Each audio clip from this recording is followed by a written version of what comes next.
ভিডিওর শুরুতেই তোমাদের সঙ্গে আউটকামটা শেয়ার করলাম কি স্যাটিসফাইড লাগছে না, ফুলগুলো ঝরে উপর থেকে পড়ছে। সত্যি বলছি এই কাজটা ছিল আমার ফার্স্ট টাইম করা, এই ডেকোরেশনটা আমার একদম প্রথম, সো আমি সেই অনুযায়ী রেডি করছিলাম। আমি সোদপুর থেকে একটা ছোটো হোম বেকারি চালাই, আর আমার নাম বৈশাখী।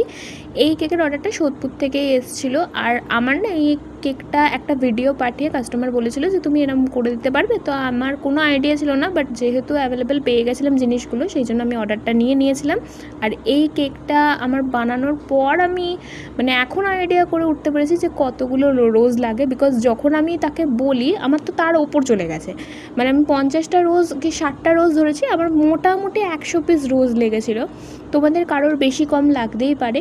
তো আমি আগে থেকে ঝুড়িতে করে সমস্ত কিছু ছাড়িয়ে রেখেছিলাম, আর সেই অনুযায়ী ডেকোরেশন করে দিচ্ছিলাম। আই হোপ তোমাদের এই ডিজাইনটা ভালো লাগবে। ভালো লাগলে অবশ্যই লাইক করো, তোমরাও পাশে থেকো।